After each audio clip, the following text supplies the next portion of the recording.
Peace to everybody out there in the ethos, or all my peoples. You have reached the real HD show, the higher discussion. Don't get nervous. We about to go below the epidermis and raise the surface. It's the higher discussion. What do? We solve those chaotic headlines with freedom music. How do you get the freedom music? Well, you come backstage before the show between 7:30 and 8 o'clock. And you can get all that good conscious music, all that good motivation music, all that good soulful neo soul music that put a battery in your back so that you could be progressive throughout the rest of the 21st century. And we got a really dope show tonight for you. And we're doing part 2 of our Digital Gods Cleopatra movie games series because it's important. There's some pivotal things we got to hit on. We got to discuss. We want the family to jump on in before we begin. And we got some guests on the show, and they would like to talk about something that's near and dear to me. And it's an activity going on in the month of May for one of our beloved ancestors, Malcolm X. And I'm going to let him in on backstage. Brother Diallo Payne, come on up and join the Real HD show. What's good with you, brother? What up, y'all? Peace, love, and light. Diallo Payne, villager of Community Justice Initiative. Brother, how are you? I'm doing well, man. Welcome to the higher discussion. I hear you got some good... Yeah, man. How was your show? I know you had love and situationships happen this week, and I saw some heavy discussions going on. Unfortunately, your show and my show kind of run concurrently. I'm starting mine while you're just ending yours, so it's kind of like a piggyback sort of thing. And I didn't catch it all, but I caught a little bit of the ruckus. How'd it turn out?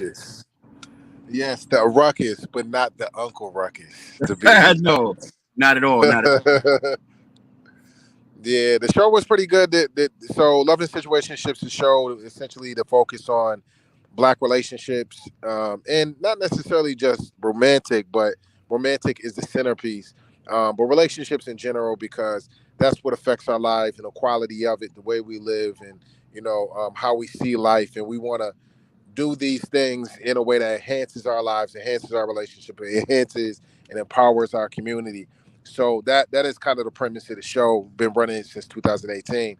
The show that was really for the last few weeks actually is somewhat of a series analyzing and being critical of the Black woman and the Black men, but separately at different times. So it's not a whole lot of crossfire style discussions.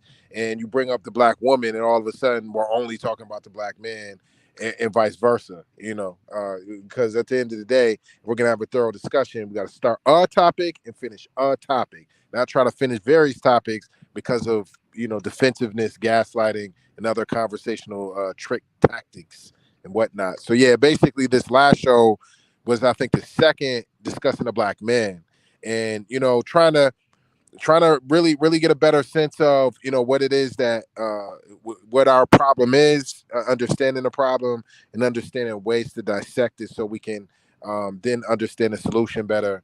And so we have the narratives of the sisters and the narratives of the brothers. We try to keep it balanced when we do discuss one or the other. So we really did like 4 shows on men and women, Black men and women collectively. So, we like to dig in that. And it was kind of premised on Shahrazad Ali's both of her books. The first of which is the Black Women's Guide. I'm sorry, the Black Man's Guide to Understanding the Black Woman. Yeah, and man. then vice versa. That's a seminal work, man. That needs to be discussed more than it does. But go ahead. Yeah. So those books, and she actually has another one which I just recently bought called "Are You a Slave?" And it's like someone like diagnostic somewhat, and then Right. like somewhat question and answer, like you do like a pop quiz or whatever, and then she's got like answers for things or whatever like that. But her work, I take is commonsensically, critically, viscerally honest. Yes, That's sir. the way I perceive her. Like they critics have hit her with, well, there's no scholarship. It's not like backed up by proof, and I mean, even if the proof was John Henry Clark, I think that's the nature of the critique against her, which I think is fair enough. But for me, I still find truth in it, and I think it's honest. And I think for Black people that know Black people and care, to concern themselves with the all the facets of Black people, you'll find the anecdotes and the angles that she brings. I find them to be accurate. But despite the critics on Donahue and all those shows around that time, I spent a lot of time trying to, you know, critique the book or whatever, but critique the books and all of that good stuff. So, Yes, sir. yep. So, So tell them where they. So tell the audience we're blasting off to. We're on 5 Facebook channels. We are on YouTube. We're on Twitch TV. We're on Twitter. We're on IG. We are on Mob Crush, Trovo Live, Trovo Nation. Shout out to y'all, Mob Crush. We everywhere. We're the Real HD Show.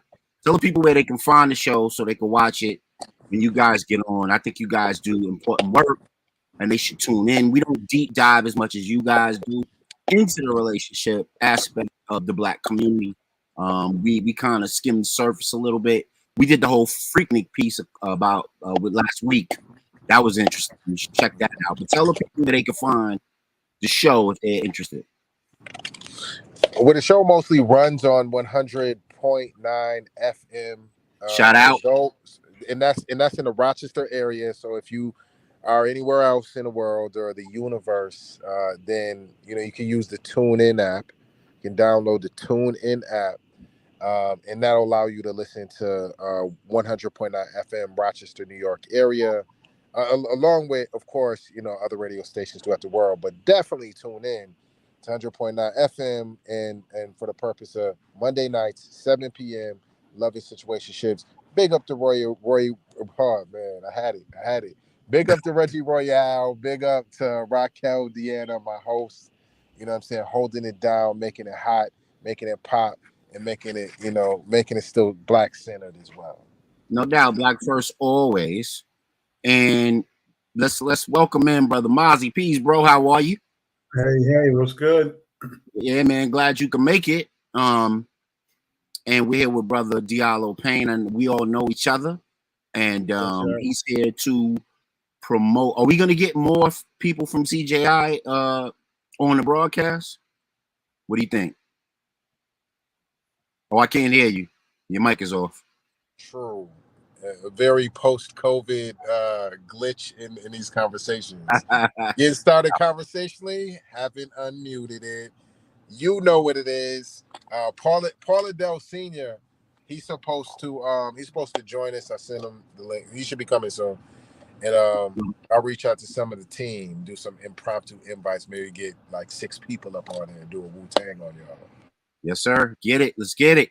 Need to see my peoples come on through.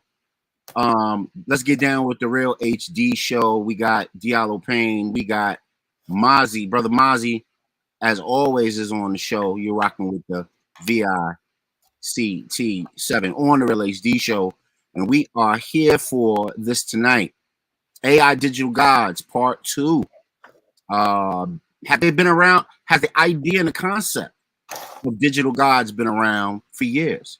I say it has. And then, of course, we got the new Cleopatra movie coming out.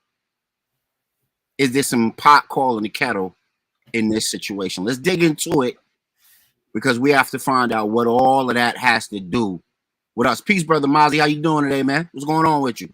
Hey, man, doing the same old. Just trying to get it all done. Yes, sir. And, make sure that the lessons that I teach on the field that these young kids are actually learning. Yeah, man. Big up to lacrosse on the fields of Rochester. It's happening, even though it's cold. How they dealing with the cold, bro? Hey, it's a running sport, man. So as long as you're running, right. You're good. Yeah, man, get that engine going. You be all right. It'll be good. You be all right. So, well, just real quick, I know when I came on, y'all were talking about Sister Shahrazad Ali, and I remember back in college when her book came out. some of her biggest detractors were us, which was so interesting about the book. And I remember Third World Press, Hakeem Adabudi and all his authors all were saying that she's engaging, that she has blood money because she's busy promoting something that is destructive to our community. And I thought that was very interesting back then, and I find it even more interesting right now because there's a sister out there. If you guys want to, especially for the show Love and Situationship, and if I can find some of my old archives of my cassettes, there's a sister out of New Jersey. She's a teacher, I think, at Rutgers, Dr. LaFrancis Rogers Rose. She wrote a book around Black male-female relationships. And she had not only did she side with some of the stuff that was going on with Shahrazad Ali, she talks about the Black feminist movement, but then she talked about some very anecdotal stuff, man, and some very common sense stuff about where we are as a community in our relationships, which is very good. But also, I was going to go snatch one of my books. I always got a book in the collection I can grab real quick to pull out. Yes, sir. But, do it. All right, let me go grab that for you guys. Okay, so while Brother Mozzie is doing that, there's the reference to the book, The Black Man's Guide to Understanding the Black Woman. Seminal work. I think everybody should read it at least once. I think it could be a manual that, is taught in some of our community centers, in some of our women first groups, men first groups. Yeah. And we can move that forward in ways that are productive for our folks, because there seems to be a bit of a gender war online. I'm not sure how much that translates to what's going on in normal life, but at least online, people are very emboldened about their opinions about Black men, Black women, etc. We can't get no further than our compliment, which is each other. So let's get going with that. Go ahead, Brother Mozzie. What you got? I don't know if you can see the book. It's coming in because of the colors of the book, but I'm almost positive you got this in your collection. The Crisis in Black Sexual Politics by Nathan and Julia Hare. Great book to have, because what it does is it bolsters. Bring it down just a bit so we can see the title. Bring it down just a bit to your right. To your left. There you go. Now we got it a little bit better. Yep. No, I don't have that one in my book, my collection, but I will soon. Yeah, you got to get that one, man, because what it does, this book has a number of scholars who actually wrote in this book. Everybody from Dr. Oh, hold on one second, man. Hold on one second. All right, do your thing. So while Brother Mozzie is doing what he's doing, Brother Diallo Payne is here for a particular reason, and we're going to get right to it. We ain't going to waste no more time. Bam, here we go. Let's talk about that, bro. Let's talk about that. Let's get into it. Shall we? Yep. So on May 19th, as we know, May 19th is Malcolm's birthday. And so we want to celebrate the life and the legacy, obviously. And the thing about Malcolm X is real interesting is that, like, just like Brother AJ said, he's a beloved answer. He's like the top of the list of the beloved answers. We hold him in high regard. We swear by him and all of that. But for some reason, we don't have a regular time, even if it were Black History Month, which wouldn't be right and exact anyway. But we don't seem to have a regular time where we celebrate him. And then separately of that point, I think Malcolm is his own kind of lifestyle, if you will. The way he lived his lifestyle, our community should live their life, whatever, lives in the way that he saw the world. If we all did that, we could transform ourselves like he did for himself. So why everyone? If I said that, that would be like everyone be like, yeah, obviously, I feel you. But why are we not celebrating him yearly in every city? Why? So Brother Malcolm is the rubric, right? He's the standard. He's the gold standard. Yeah. And if there's a level above gold, and that's where he's at. But yes, he's a gold standard. Yes, sir. That's right. Yes, sir. So let's talk about it. What's going on during the weekend? And I must apologize nationally because I started out working on this program with Brother Diallo, and then I had some work obligations and some family stuff hit me, and I had to kind of back out of it. But I am lending my resources to it as much as possible. If you guys get a vignette, I'll plug it until the actual weekend. You know what I mean? And I'll definitely kick it off with the visuals of it. But tell us more about the weekend so that the people know what they in store for if they journey to the Rochester area to celebrate Malcolm X weekend. Absolutely. So I want to start off by bigging up the groups that the coalition consists of, because the coalition that's organized this is called the Friends of Malcolm, which AJ, our beloved host, is part of. The Friends of Malcolm here in Rochester, New York. And so our Friends of Malcolm consists of Mission of Hope, my man Shabaka, who's our flyer designer. Big up Shabaka Mu Asar. You can find him on Facebook. You want a flyer? That brother is nice. And of course, we practice cooperative economics when we engage our black vendors. That aside, though, community, justice, initiative. That's my team. Big up to Naya Shabazz. And big up to many others. Elder Hanifa of the Black Agenda. So this is our team and was our team last year when we built this event. Day one, which Elder Hanif, and see, it makes more sense. I laid his name out so now I could reference him in terms of that first day of who came up with it. I like to give credit as I move through the content. So day one is, more academic. We go through the history, we go through the thinking of Malcolm, the specific details that go with the timeline of his life. So as you know, we have the Detroit Red, and I think he had like a Lansing name too. I think it was like Lansing Red too. I took his name like that. But anyway, we have the younger Malcolm that was young and wild, and then of course we have the Nation of Islam Malcolm, if you will, from about 1952 to somewhere around late 1963 or early 1964. I think he was let go from the nation around April of 64, thereabouts. And then, of course, post that point, kind of early 64 until his death in February of 65, we have that kind of El Hajj Malik Shabazz version of Malcolm X. So we want to talk about those eras with the community on the first part of day one of Scholarism Day. I mean, that's what the flyer says if you can read it. And then part two is the panel. So we have a panel, Brother Lion Blyden of the UNIA in Buffalo. He'll be present. Brother Rodney Virgo Brown, who runs the Southwest Tribune here in Rochester. He'll be present for that. Dr. Kia, he'll be present. And Elder Jalil Mantakeen, who's a revolutionary, formerly of the Black Panthers when he was young. And he's founded many movements, part of Citizens Action Now, and all of that good stuff. So we have a great panel. We're actually trying to get a sister on the panel. So if anyone knows like some sisters that really want to get down and dirty with the Malcolm X topic, that'd be dope. But yes, we have the panel to discuss the local, national, and international impact of Malcolm. And then we have a youth that's created their own language that was largely influenced by the Black nationalistic movement as well as the Nation of Islam.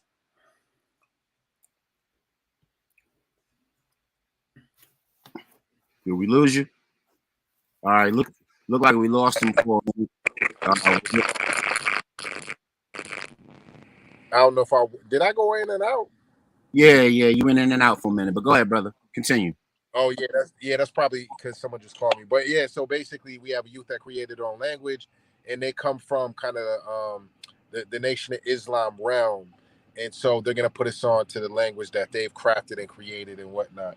So that's Right. day one. Just to give folks a fairly detailed breakdown of what the first day should look like generally. So there's that. We are allowing vendors on the first day. Vendors are $35. Youth vendors are 20. And then the second day is like filled with stuff. I should hold on a second. Oh, boom.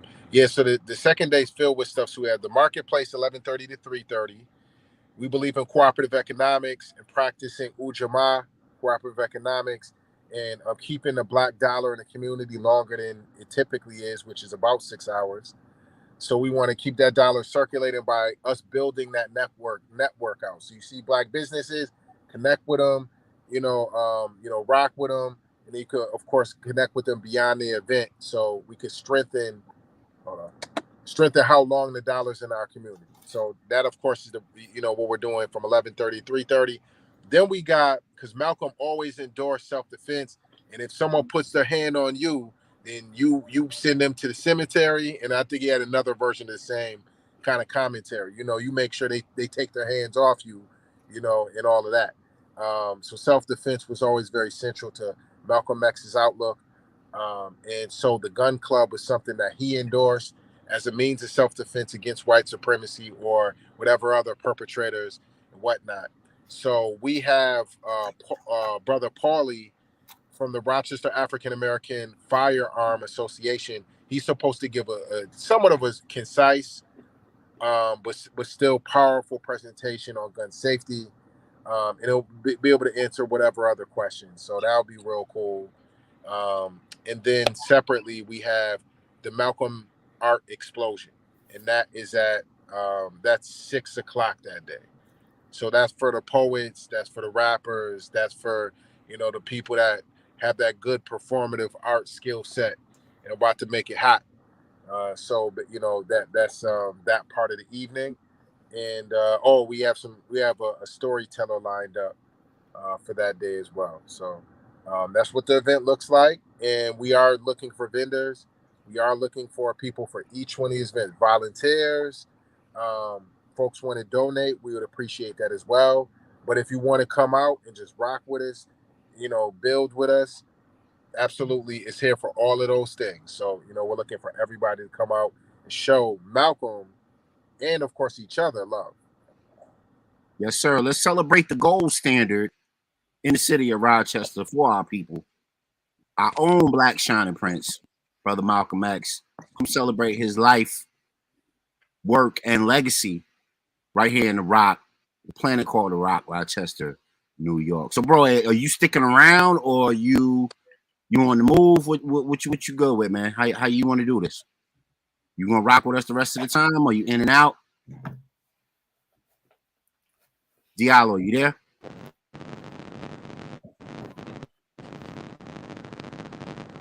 Might be in and out. You in and out, bro? You gonna hang out with us? No. I'm staying for a little bit. Yeah, I'm definitely gonna stay for a little bit. Yep. Mozzie, right, man. What up, Mozzie? Hey. Check it out. Check it out. You guys talk about Malcolm. Go ahead. We talk about Malcolm.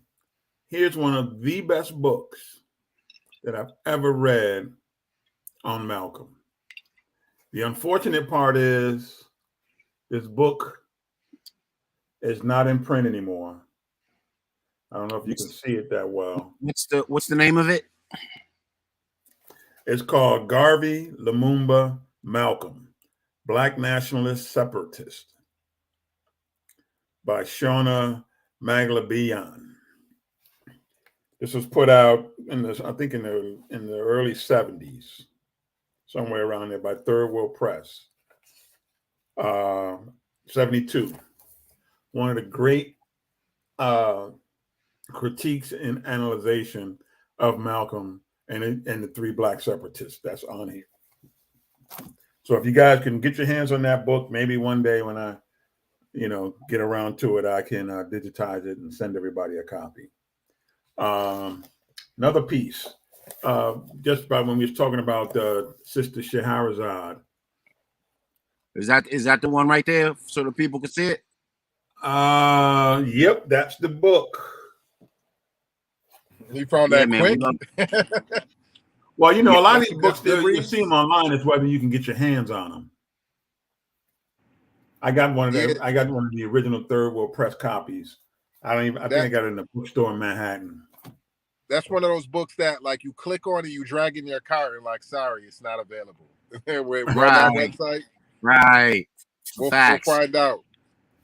Whole facts. And you like, I was just at a black bookstore and saw it yesterday. What you talking about? You know what I'm saying? But Yeah. Amazon want to put it on the most wanted list, you know.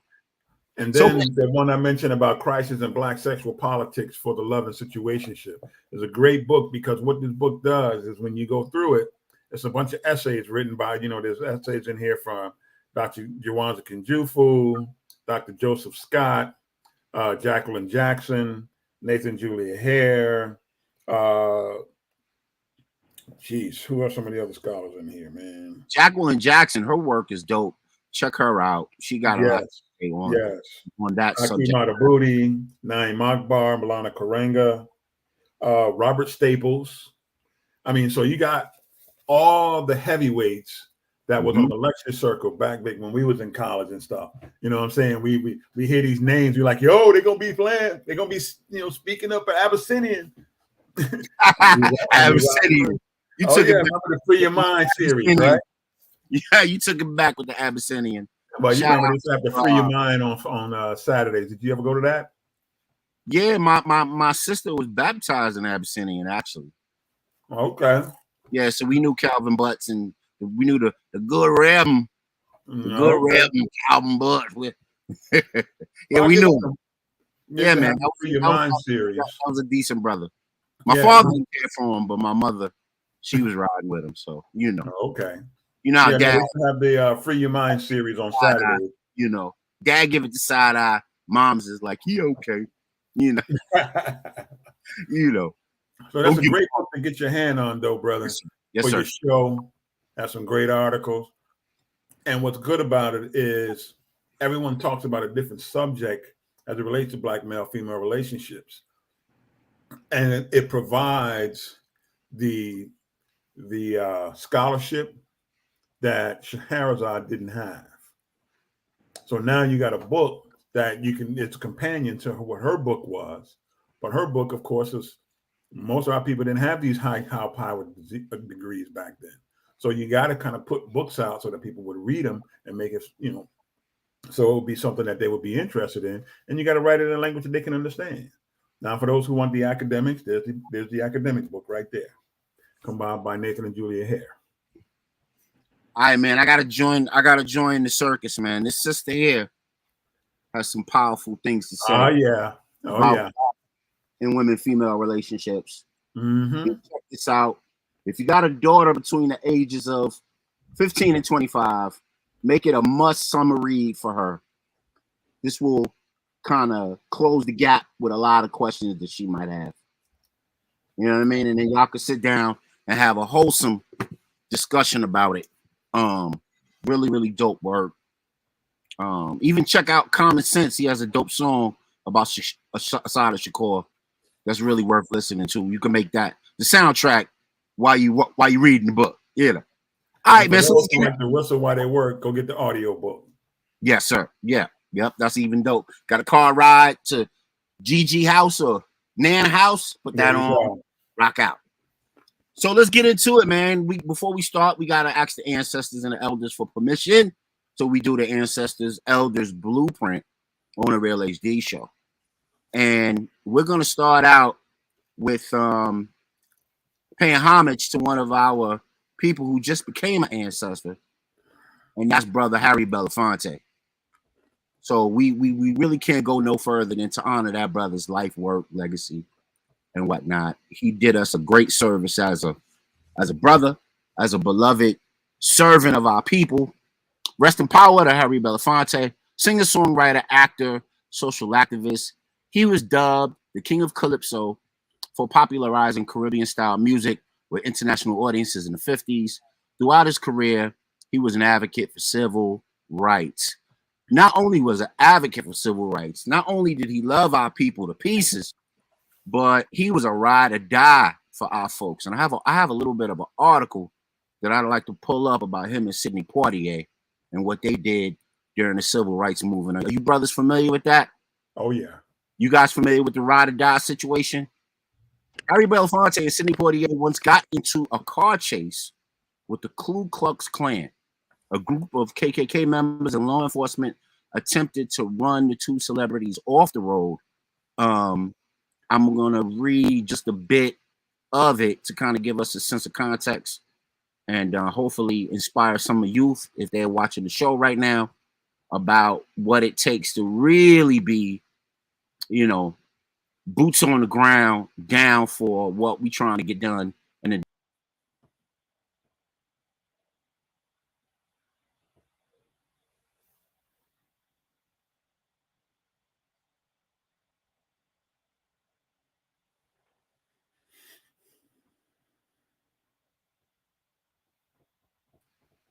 all right, pardon me, I just hit the wrong button. Pardon self. Come on back, brother Diallo. If you want to get back in, we'll continue. Can you hear me, Mozzie? Okay, great. All right, so I went into the wrong space for just a second. Bear with me, family, while I find this. It will be nothing more than a second, and then I can read this off, and then we will be good from there. I think brother Diallo probably thought he bounced himself out, but he didn't. Let me see if he's back. No, he's not. All right, so I'm gonna read it anyway. Okay, here's the main part.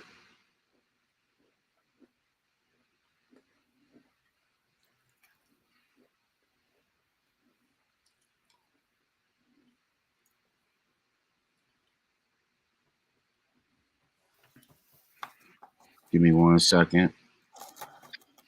Okay, so it says the atmosphere of the South in '64.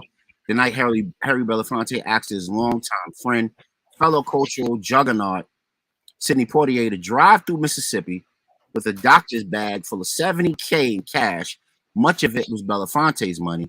They went around raising money for the civil rights movement. The cash will go towards funding the civil rights in the Deep South if they could get it to the civil rights worker before the Klan got to him.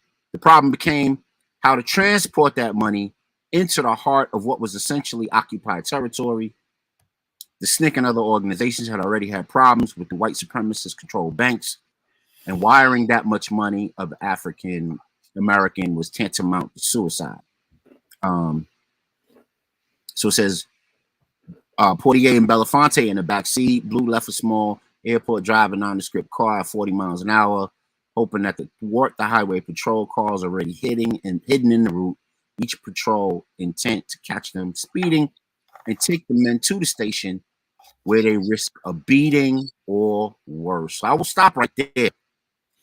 That's what this brother did for us and brother Sidney Poitier during the civil rights movement so that we could have shows like this, do commerce in America, so they would honor the 1866 bill that allowed black people to contract in the United States, which essentially ended the Jim Crow legislation and Jim Crow laws. And these brothers took money in a dangerous car chase that would be akin to a movie through the Deep South in Mississippi to get the money in the appropriate hands. So brothers and sisters like Dr. King and others can do their great work. Shout out to brother Sidney Poitier, who is never shy about fighting for his people, speaking for his people, being black first, or getting it done in methodology for his people. Your thoughts on brother Sidney Poitier, man? That's our ancestors and elder blueprint for this show. What's your thoughts, bro? Hey, man, the true heroes, man. I think, it's sad that they didn't get the kind of celebration as being warriors, because they both, married, European women. And so with that in mind, a lot of folks didn't give them their credit and kind of like, oh, but one of the things we never talk about is, what is it that those who say they're woke, if you want to use that term, those who say they're down for the struggle, what are they willing to do? These guys, yes, they ended up in the enemy's camp in terms of, their bedroom and their interpersonal relationship, but they never forgot where they came from. And they put their life on the line a lot. Now, don't get me wrong, when the 80s or 90s roll around, like with a lot of our scholars and a lot of our freedom fighters, you got to make a decision and say, listen, man, am I going to keep doing this? And I'm in and going as hard as I'm going, and I'm not getting it's not more results, but I'm not getting the respect. Because, when the Black cultural movement started hitting in the 70s and the 60s, the 60s and the 70s in particular, those dudes were ostracized. But they wanted them there because they can raise money, but they were still ostracized. So, what are they going to do? So how much time or energy you really want to put into it? But they've done some great things for us, man, because they've always fought the good fight. They always try to keep our issues in the forefront, especially on the international level, human rights. And, surprisingly, these brothers lived a very long life. Well, Harry's still around, but, Sidney, he was, 92 when he passed away, something like that? Mm-hmm. Belafonte was 96. Portier was 92. Okay. So they have long celebrated lives. We're doing the Ancestors Elders Blueprint, talking about Elder who just transitioned into an ancestor, Brother Harry Belafonte, and his contribution to our, progression as a people. Brother Diallo, Brother Paul, welcome to the show. What do you guys think on this topic before we move on? Any one of you brothers can speak. Good evening, brothers. Peace to you. Welcome to the higher discussion. Peace to you, bro. Peace. Just chiming in and listening a little bit. I think both Harry Belafonte and Cindy Portier, even though a lot of their work was in the background, have been on the forefront of our liberation their entire career. Absolutely. And they put life, liberty, career, finances on the line time and time again. Yes. To make sure that we were taken care of, we were safe, and they laid a road for us, a conduit for us to follow, if you will. Brother, Diallo left. I wanted to get his. Okay, he's back. Let me add him to the stream. Brother D, what's your opinion on Brother Belafonte? Well, I don't know a ton about Brother Belafonte. I know that he was politically involved, kind of active and all that good stuff. I guess my basic stance on him is he's the prototype. He's kind of the paragon for the way it should be for brothers that have fame, and they're in a position and they use their position. And someone like Mozzie referenced the point that we always got to keep in mind as center. It's like we can't forget where we come from or who we are, or where we can go if we bring, who we are into what we do, and I think that's, important that Belafonte was really good with that and really vocal.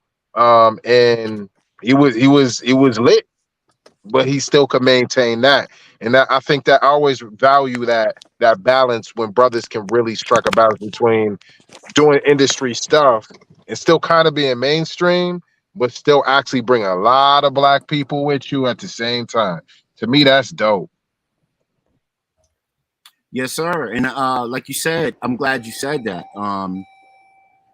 He would be the prototype. Him and Brother Sidney Portier, they would be a prototype for what you can do with your privilege once you're given it, and how to move. And that's the exact reason why we do the Elders and Ancestors Blueprint, because oftentimes we look for answers outside of ourselves, and all we need to do is go back and look at what our people did, and we will find very substantive examples of how to get down and how to progress for our people.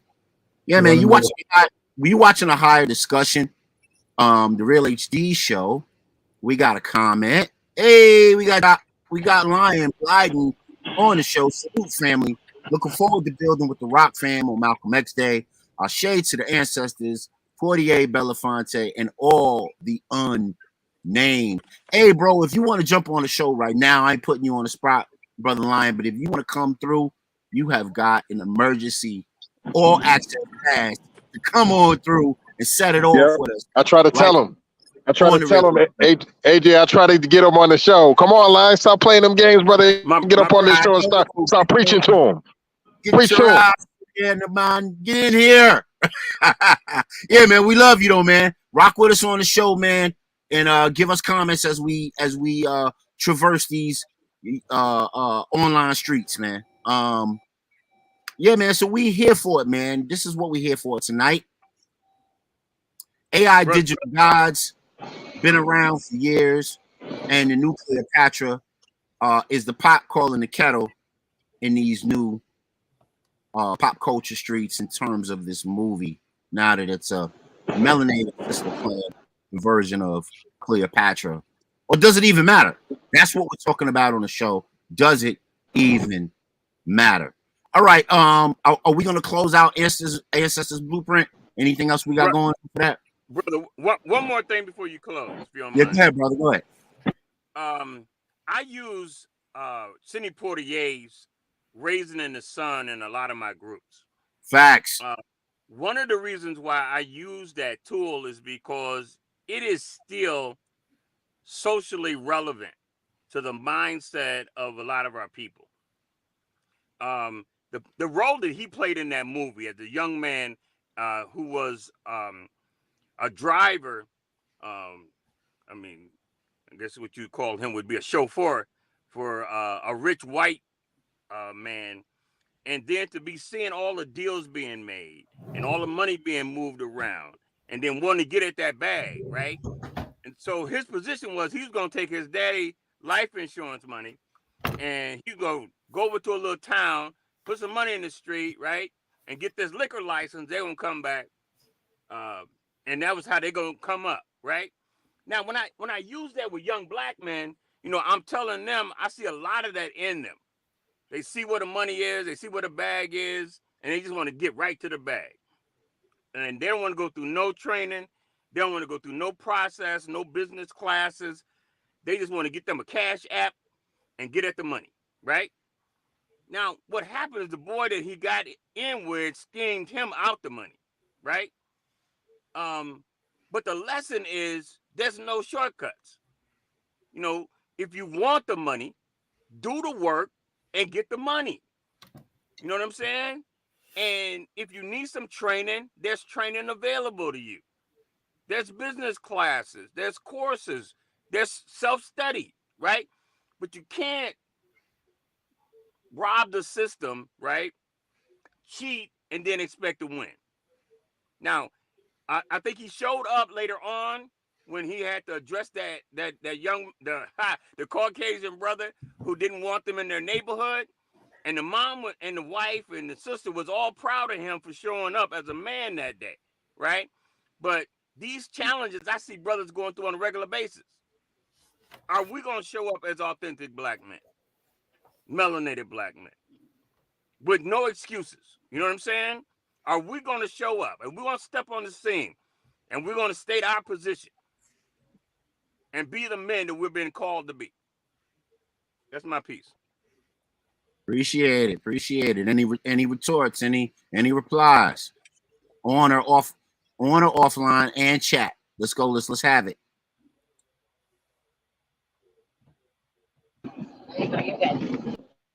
Yeah, right. No, I think that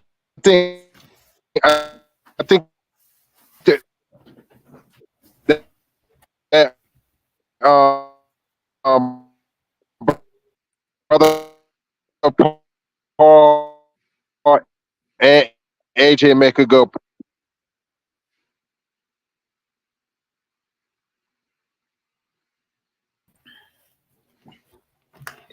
I think you were breaking up, bro. You might have to go out and come back in. Point that I like using and combine real quick. That way of some kind of. Okay. Skip me. Now you good. Some of it was coming in, but if you go out and come back in, that helps out the. Let me move the banner to brother. Yeah, Brother I'm in Wegman. I'm in Wegmans right now. I think they're hating on me. I know, right? What you got there, brother Mozzie? Talk to us. I got to grab a book every now and then. Yes, sir. Another classic. When you're talking about being authentic, Black Men, Visions for Black Men. Is that Naeem Akbar? Yes, it is. Probably one of the best ones. Love that book. That's the truth.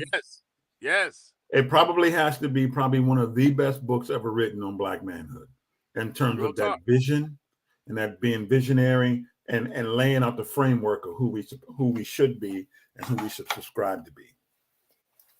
Yes, sir. Thank you. Another one in Dr. Naeem Akbar's book. It's entitled "The Community of Self." Yes. Real book. Yes. Real book. I mean, it's real good reading, and it gives you value. It really puts perspective on the self. And I think that book, actually, I think anyone who is engaged in therapy as a practitioner should always make that mandatory reading for anyone who comes in their office. There you go.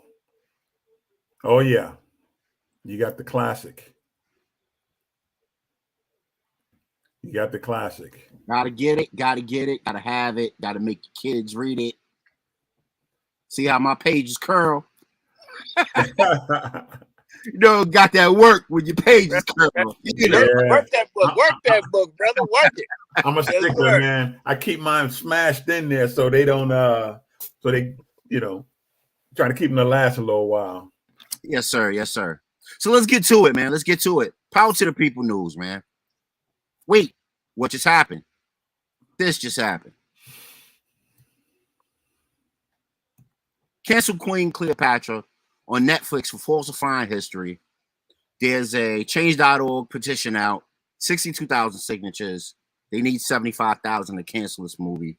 This movie is an effort of Jada Pinkett Smith as executive producer. I don't think she's directing it, but executive producer. This is kind of her brainchild, where she wanted to see a melanated version of Queen Cleopatra, one of the last dynasties of ancient Kemet.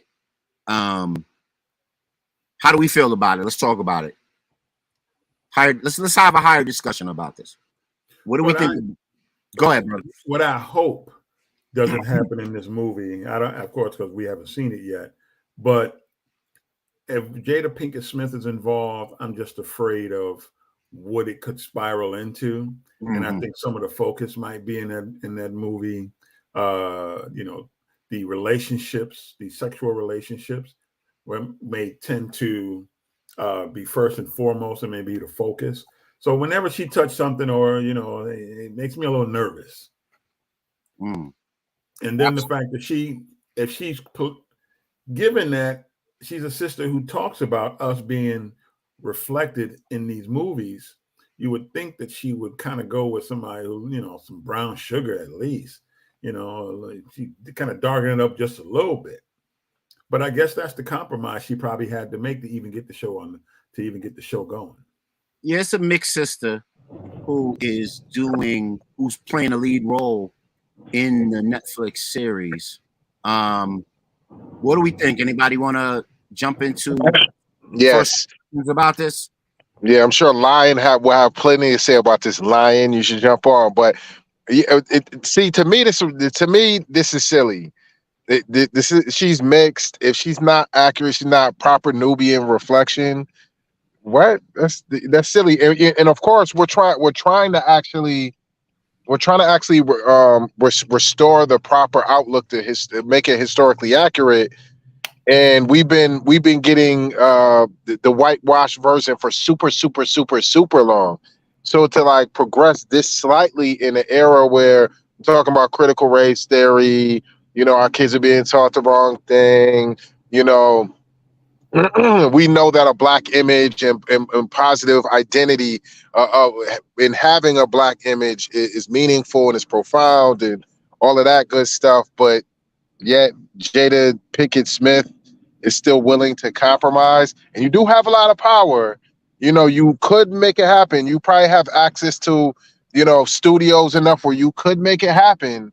You know, so why the compromise? I guess maybe that's a question that I would ask, and you know, I'll be curious to see what y'all think. Why would the compromise even be necessary if you have that much power? And the So, question is, does she have that kind of power? so what you see on your screen is more of a depiction of what she would look like in the movie. So that just gives a different angle to her melanated stature. Well, you know what this likens to? This likens to when Zoe Saldana did singer oh God, Nina Simone. Nina Simone, yes. When she did Nina Simone, what did they do? They darken her skin. They get a light-skinned person and they darken their skin. Okay. But it goes to show you too, do we really have that kind of power? And then the second thing is, why is it that we look towards those who are in Hollywood to eventually put out politically correct and historically correct movies? Now, if she would have just been someone who, say, went and got some black filmmakers to make it and gave them free reign and she worked on their behalf to make it happen, then I would say, you know, this is a great deal. But once again, it goes to show you that we always have to do something that's almost apologetic. You know, it's almost like you have to apologize and go with your tail stuck between your legs to get something done. Either you stand on what's historically correct or you don't. So that's a good way to segue into this, man. You know, she was of the Ptolemy lineage, right? Mm-hmm. And Ptolemy, of course, ruled with Alexander the Great. So those were Macedonians. And so it's essentially European. And what's interesting is when Ptolemy became king, they wouldn't let him be pharaoh in the mystery system. They wouldn't ingrain him that way into the mystery schools or the schools of illumination and education in Kemet. And he got it through force. He came after Alexander the Great in the line of succession. And then of course his Cleopatra is his through his lineage. So she's not of Nubian stock, but she has mixture of it in her. And then of course she wore the Wajet headdress, you know, that sparked the male female principle and marking of the Kundalini. She celebrated all things Kemet, but her actual lineage was Macedonian. And does that make a difference? No, because also Alexander the Great always talked about the darkness of her skin and why he was so attracted to it. He didn't talk about a light-skinned person. He talked about a dark-skinned person in his own writings. Yeah, I mean, even if you went back to that period of time, all people during that period of time were either melanated or olive skin, based on the climate, the region, how their interactions were, the bloodlines, the through lines for culture and language. They had a Semitic trail or a melanated trail to them. So this is probably more accurate to what she actually looked like. Now, a lot of European interests and a lot of Arab interests and a lot of interests all over the world that are not melanated got their panties in a bunch over the melanated nature of Cleopatra. But of course, we had to suffer through, I don't know, what is it, like maybe 10 different versions of Cleopatra that were all European and Eurocentric looking. Hey, Brother Paul, does it matter that Cleopatra is melanated looking? Or are we looking at white fragility? Are we experiencing white fragility in their attempt to cancel the Netflix Cleopatra? What do you think? Okay, so here's my position. It might be a little bit different than you brothers, but my wife will not watch a biblical story in film, right? Now, the reason why she won't watch it because she knows that those should be all black people, right? Melanated people, right? And so she says to me that it's not realistic. I mean, they think that European people, non-melanated, would exist in that environment, right? So she doesn't subscribe to none of them. I watch them because I've tolerated them over the years, right? But she watched none of them, okay? Simply because she knows it's not realistic. Historically, scientifically, factual, you know those people could not survive in that climate, right? And they don't have the melanin in order to thrive in that climate. Now, so when I look at the why would Jada partner with these people in order to be a part of this production? So I think it's the same reason why we've compromised over the years historically. When we take people like who's that sister that just put this movie theater together in Georgia. Tyler Perry got one. Again, another sister has one in Georgia. Now, if we're going to be directors and filmmakers and we're going to produce, movies that are historically correct, then we got to do it. We can't expect them to tell our story, bottom line. So as long as they're putting their money up and they're producing them, we're going to always get what we've always got, a whitewashed version of our history, our story. So until we move in the driver's seat and we get direct to fund and to implement our agenda, this is what we're going to get. Yes, sir. Dating back to the Borgia Pope, and Cesare was there depicted as the Jesus Christ figure. We've always had white people in their hegemony over the white image, and the black image was like paramount. They had to have a lot of images that were in the mass consciousness with a white face. After Thomas Middleton created the, I guess, the nomenclature for white people in what was it, 1609 in England. Ever since that took place, the hegemony and the imagery of white people versus black people was paramount in the management of people. Period. So what I'm curious about is, after we've had our giant scholars debunk this, going back and forth. I mean, we can even go back to Herodotus talked about this. Check into Diop debunked this. J.A. Rogers debunked this. Yes, The white scholar Michael Bradley debunked this. Ivan Van Sertima debunked this. Dr. Ben, Dr. Clark, Francis Wilson, Noko Rashidi, Anthony Browder. I mean, after we don't forget about the white scholar Martin Bernal. But that's who I was trying to remember earlier. Martin Bernal. There you go. Very integral study from him. White Jesus, Mythical Christ. Check that out. Really, really dope work. After we've had all of these ancestors and elders of ours debunk these things coming and going with empirical evidence, why do you think that they want to rehash these old banana in the tailpipe values and manage the image of whiteness and blackness as it pertains to the macro society? Brother Payne, can you talk to us about it? Why do you think that's important to continue to do? When you control someone's mind, you can control everything else, particularly the mind. They even had Pope Benedict out of England admit that the Jesus incarnate image was falsified for social control. Yes. Go look that up. That's in an article in I want to say the Guardian or the Intercept. Look that up. And he said it's time to release the image of a white Jesus because it was never ours. It was never real. Thoughts? Our thoughts. Let me chime in, brother. Go ahead. Brother Diallo just mentioned a few minutes ago about critical race theory, right? Mm-hmm.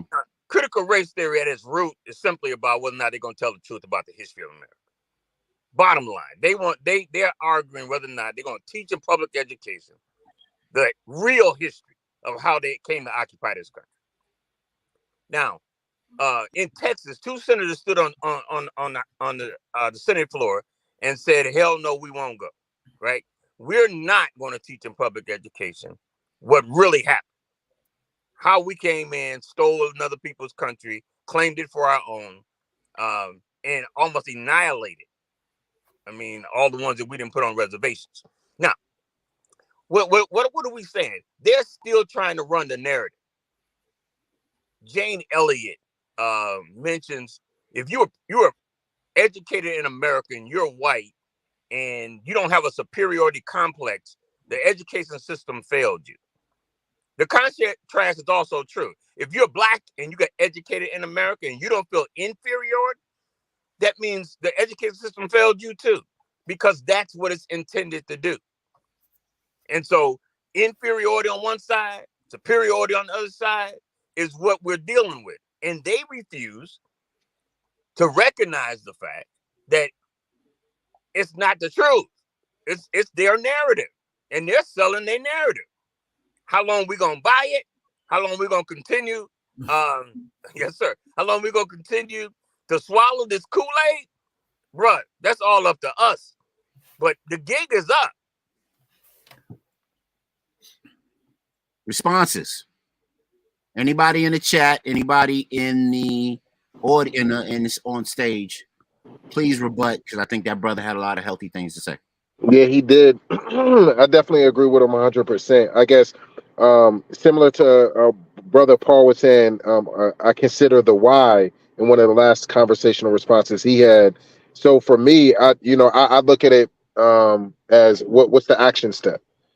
So we know that the dominant culture is looking to control us and looking to tell their story, and their sense of truth is the way they want to see it. They don't look at it so much in terms of white folks have left out Black history.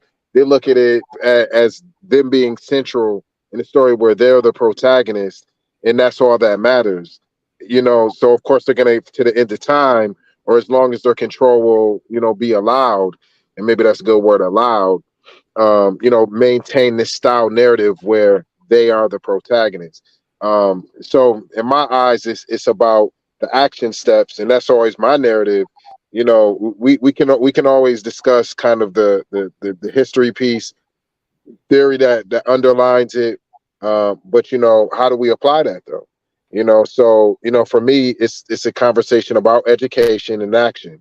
And so these conversations that we're having, trying to make sure those occur as often as possible, from the streets to the jails, to everything in between. And so in a way, that's why we have something like Malcolm X Day, among other things.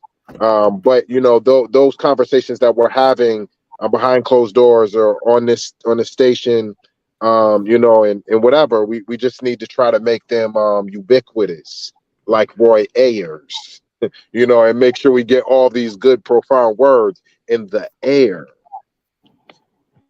Absolutely. That's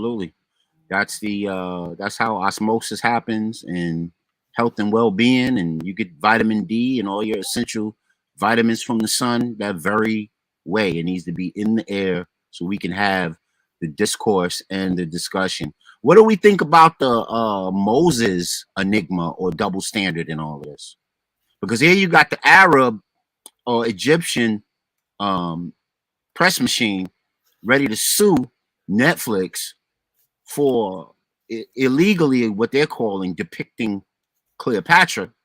And then we know why that is, because that's going to hurt their travel and tourism industry going to Egypt if Black people are correctly and righteously named in our proper position. But they don't got nothing to say about Moses and how Moses is depicted. And wasn't Moses supposed to spend 40 years in Pharaoh's place? What do we think about the Moses contradiction? And the hegemony that exists there, they'll let the Moses depiction go on and live on in infamy as this, white, semi-Jewish Anglo-Saxon looking dude, but they'll press for Cleo. What do we think? Well, I think a couple things are going on. Remember what our great elder and ancestor, Dr. Clark, says: Black people, you have no friends. So once we get that through our head, we'll be all right. But one of the things that's happening is we live in a world now of social media. Everybody has a medium that they can start getting information out there. So as you know, when you're on with Reels and TikTok and you name it, the real story is being put out there. So the way in which these folks are having to kind of get hegemony back on over this whole thing again is to start putting out and allowing people who look like us to put this stuff out there again. And to change the imagery of what it really is. It's them more or less grasping and saying, listen, we're going to put the Restrict Act in place so we can stop letting these imagery that gets out there that are raising these people's level of consciousness.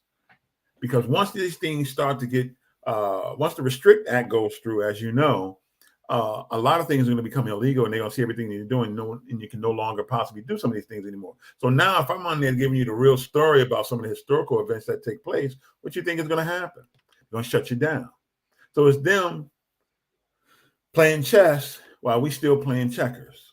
And the problem is that we have Black folks who own chessboards and are not out there playing chess with the rest of them, or at least teaching us how to play or play with us to allow us to keep these things going, because there is a level of awareness that is taking place under today's technology, where before if you didn't have any money, you couldn't get to that technology. Now the technology is ruling the planet, people can get the word out and we can change the imagery. So now this right here is saying, oh, hold it, we're taking this too far, and we got to somehow, and their agents are saying, we got to somehow put the halt to this. Anybody got a word in return? Well, I totally agree with the brother, which is one of the reasons why I'm on your show, and Roland Williams and all these other brothers who getting the word out. We have got to support our own media sources, and we've got to have this kind of dialogue on a regular basis while the window is still open. I understand exactly what brother's saying. They trying to shut it down, okay? And when it does shut down, it's going to be down. But until they shut it down, we got to be flooding the airwaves, flooding all the media outlets, and getting this word out. I mean, once the light is on, you can't put the genie back in the bottle. You know what I mean? So we got to do everything we can in the way that we can in order to connect our people with the reality of where we are and where we need to go. And remember, people, as Black people, we all need to have shortwave radio. Yes, yes. Shortwave radio. Remember that, people. Go out and buy you one. You can still get them little ones that take a little battery, 9-volt, or you can set out in the sun and then still work. It uses no power, and there are a lot of low power radio stations out there that are still telling this information. Because as they start to lock down this digital world and this high tech world, you got to go low tech. Low tech can't be shut down. That's real, brother. That's real. Walkie talkies. Because the beauty of low tech is it's hard to find and pinpoint low tech. Yes, sir. Anode, cathode. Yes, sir. There you go.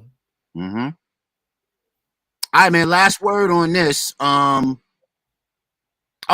I got something cool.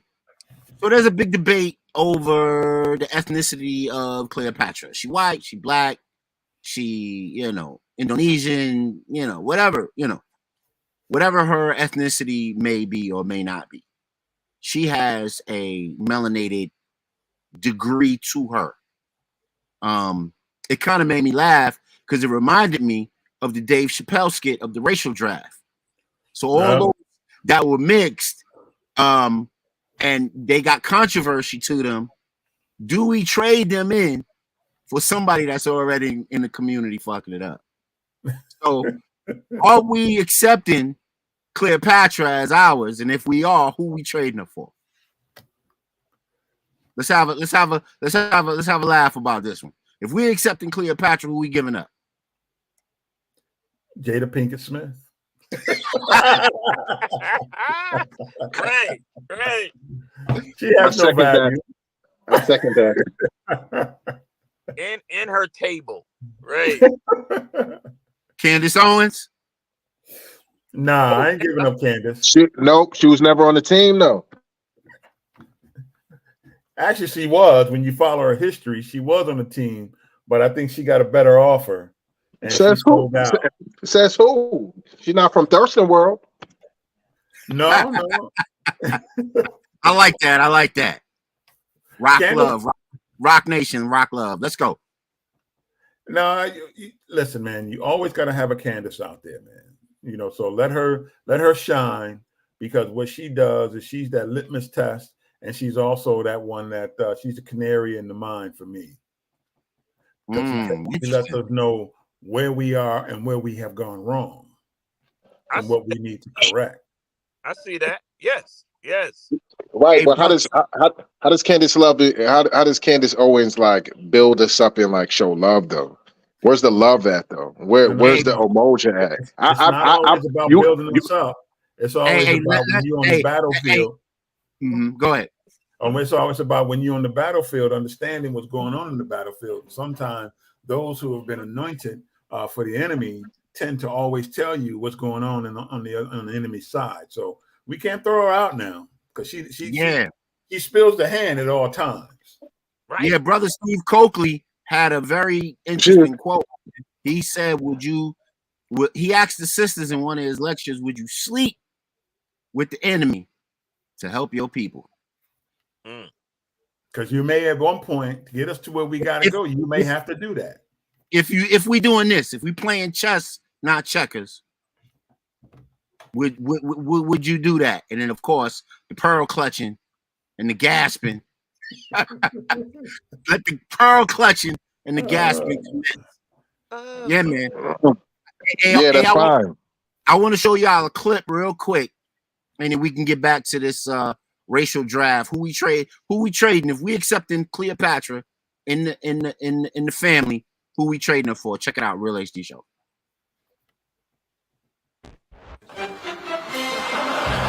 Good evening and welcome to the first and maybe only racial draft here in New York City. Folks, this is for all the marbles. What happens here will state the racial standing of these Americans once and for all. That's right. And the crowd is here to support their races. Well, Rob, some of the biggest names in sports and in entertainment are on the line tonight, and I'm excited to see who's going to be drafted by which race. Seated behind me on the stage there are the various representatives, and believe it or not, the blacks have actually won the first pick. Wow, that's the first lottery a black person's won in a long time, Billy. Yes, and they'll probably still complain. Man, fuck you. Well, the black representative is heading to the microphone now. Why don't we take a listen? I'll be in the black delegation. Shoot Tiger Woods. No surprises there. The richest and most dominant athlete in the world. His father, black. His mother, Thai. Well, it doesn't matter anymore because now he is officially black. Dave, the Asians have got to be upset. There's no question about that, Robert, but you got to think about it. He's been discriminated against in his time. He's had death threats, and he dates a white woman. Sounds like a black guy to me. All right, man, we're back. We're back. Right. Show. Fair use. USC 107. Let's go. What do we think, man? If Cleopatra is with us, who we trading for Cleopatra? All righty. My trade is in. Oh, let's go. Patrice so Colors. Brother Mozzie from the Mozzie delegation has the first pick in the draft. Go ahead, bro. We trading Patrice Colors.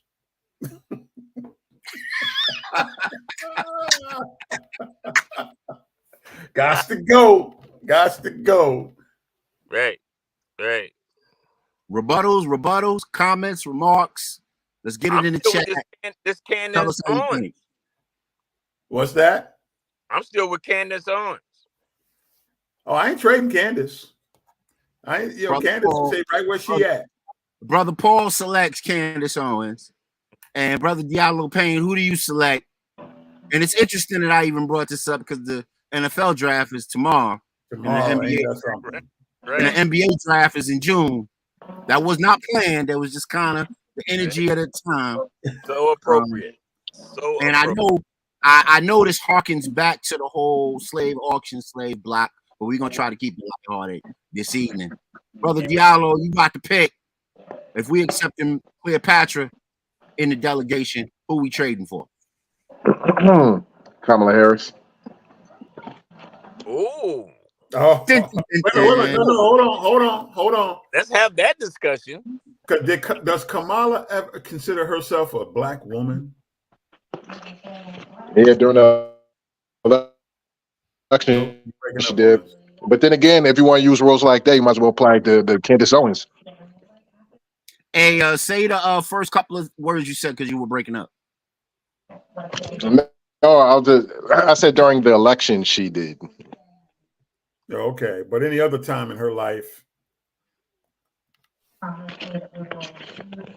Well, I mean, we're either in like a joke space with that or not. Basically, is she here to answer that? I mean, how else are we supposed to break that down? good Well, question.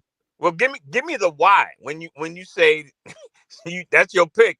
Give me your why. And because she doesn't defend for years, she was prosecuting us, and there Yeah. was she had an initiative for essentially sending parents to jail when for bad behavior of students of young people. Yeah, That was for like an initiative she had when in California. for truancy. It's like stuff like that's questionable. You know what I'm saying? You're also in a bed with the white liberal. So Yeah, you know Obama is questionable enough as is.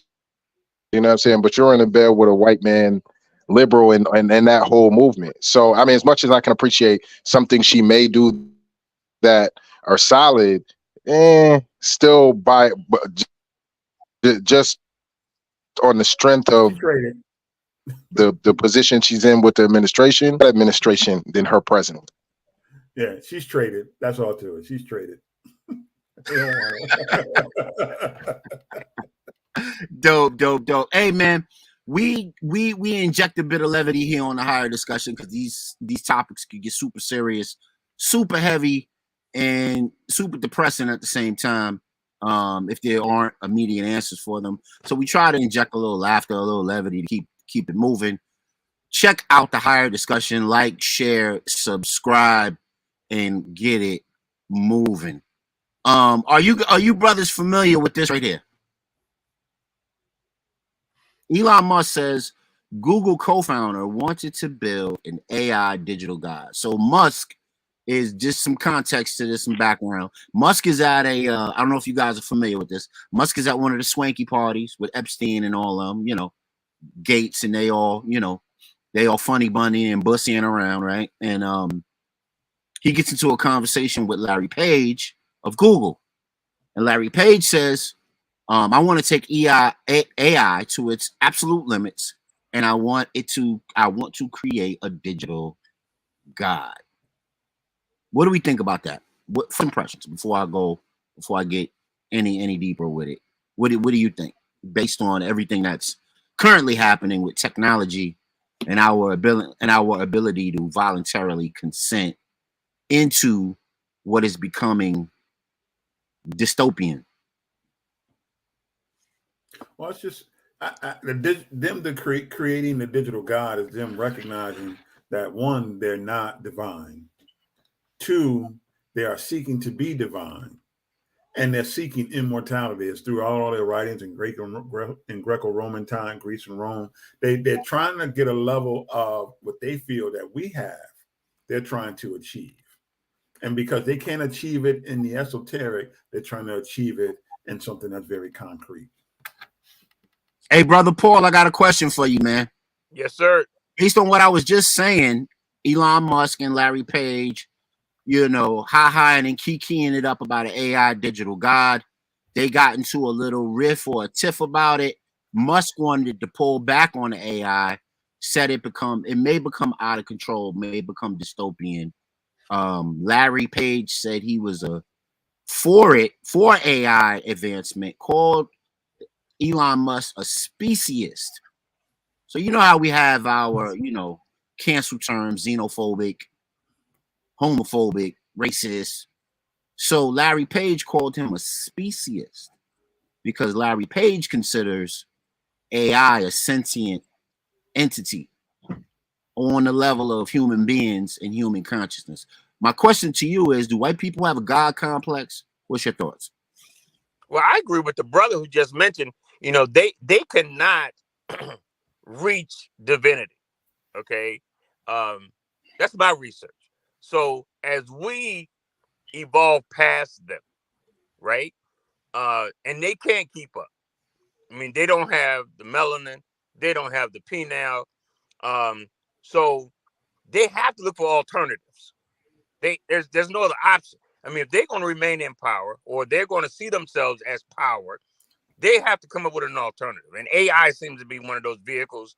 If they ain't trying to go to Mars or one of the other planets in the solar system, you know what I mean? They're trying to create the AI equivalent of us. And it's just no competition. Jesse Jackson used to always say, we just want one set of rules, right? Well, they keep changing the rules. We keep evolving. They keep changing the rules. Again, all in order to support their narrative that they are superior. That's what they want to believe. That's what they selling. But I ain't buying the wooden nickels, so they can miss me with that. Have we, brother Diallo, man? Has this sort of a theory been around for years, man? Have they been getting us ready through pop culture and media, movies, books, etc., about the transhumanism God experience? What say you, man?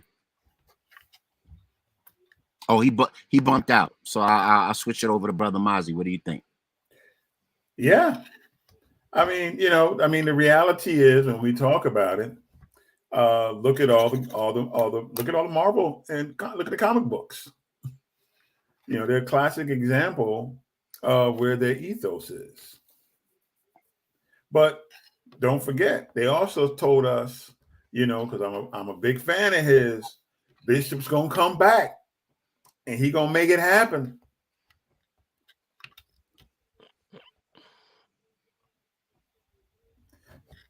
Now, what's funny about Jarvis is, remember, for the past 10 years or more, IBM has been working with Watson. And yes, and the biggest, here's what people don't understand. And this is why listening to a show like this is so important. We're not tinfoil hat people. We're people who know the data, and we actually read and not spend our time in pop culture as much as we can. Allison has turned BlackRock into the largest company on the entire planet. Think about that. And they've been running 10 years strong. So what's going on with Allison that we don't know about? And we're talking about Google and their AI. I just mentioned IBM and their AI. And then we're talking about Elon Musk and his AI.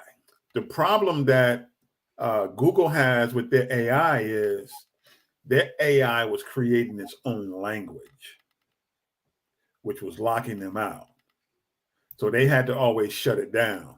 They talked about that about 5 years ago, that it was actually creating its own language that basically would have rendered, if they didn't shut it down when they did, who knows what would have happened.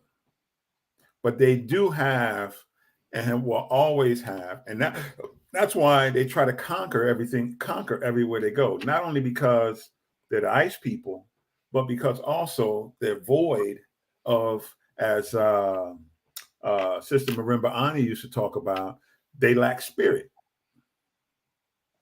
So the way they find it is through the Asili, through death, through destruction, through hard things. There you go. Yes, that's real. Hey, Brother Paul, let me get your thoughts on this. So we agree that through comics and pop culture, a lot of these transhumanism, God complex themes have been running amok for years. What's your thought on this right here, brother? The Well, I Get think Out. brother hit it right on the head. But remember, Ani, in the book Yurugu, Yurugu, right?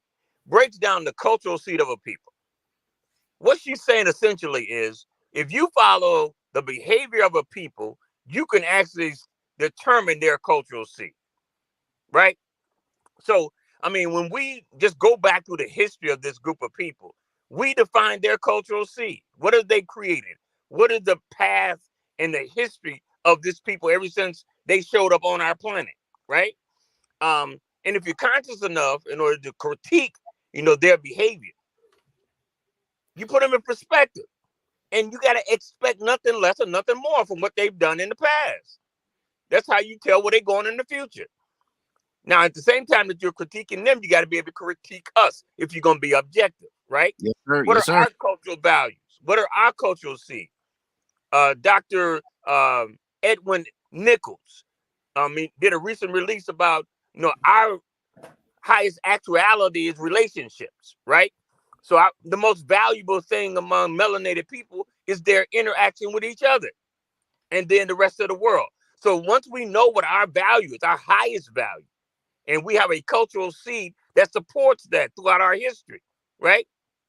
We have got to maintain and develop from our value system and not from theirs. I think one of the major problems I have is that we got Eastern standard people, Eastern educated and cultivated people trying to live in a Western mindset. You can't put that wine in this new wineskin. And I don't care what you say, it won't work. We have got to be who and what we are created to be, unapologetic. What kind of book you got there, brother Mozzie? Let's show it. Yurugu. I suggest everyone get this book and take some time out.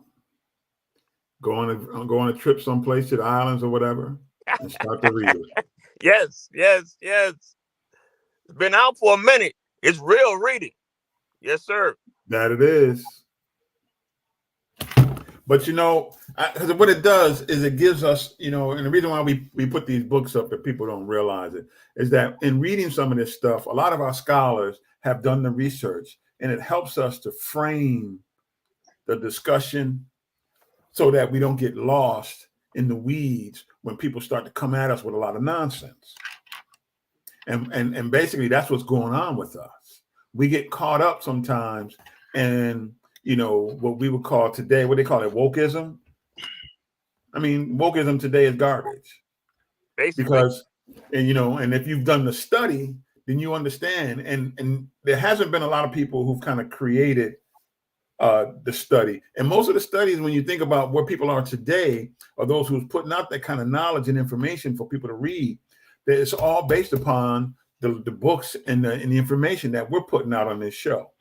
We don't talk about this stuff just to be talking because we got tinfoil hats on and we just think, we want to get on here and just spew out some knowledge. We're saying, listen, the study has been there. The work has been done. Documented. And use it as the framework for us to conduct ourselves accordingly and move accordingly. Yes. Totally agree, brother. Totally. And it opens up that third eye so we can see through the BS. Yes. Real woke. Seeing through the BS. That's what we do here on the Higher Discussion. I thank you, brothers, for coming on the show tonight. I want to end kind of on time because Brother Mozzie we'll go to 10:30, 11 o'clock doing this. And then we'll be both, keeling over from running around all day long, but we'll still be trying to feed the people. So let's I thank everybody, Brother Paul, Brother Diallo Payne, yes, sir. Brother Mozzie, as always. Thank you, brothers, for coming on and having a higher discussion. Anybody who was on the show, thank you, Brother Lion Blyden, for chiming in. Thank you, everybody that's on all our platforms. Like, share, subscribe to the channel. Check us out on Monday and Wednesdays at 8 p.m. Brother Paul, you're welcome back anytime you have the time to rock with us right here on the Real HD Show. Please go on my page, AJ James, on Facebook. And please friend me so I can friend you back. And I will hit you with every link that we have to the show because I love your perspective and I love the way you come at these things. And we no echo chambers here. We want diligent information. We want diligent thought and progressive moves toward the future of the 21st century for our people and beyond. And thank you for everybody that came on. And as always, peace, walk with power, and we will see you, brothers and sisters, on Monday. Love on each other. We out from the Real HD Show. Peace, y'all. Peace. Good evening. Peace.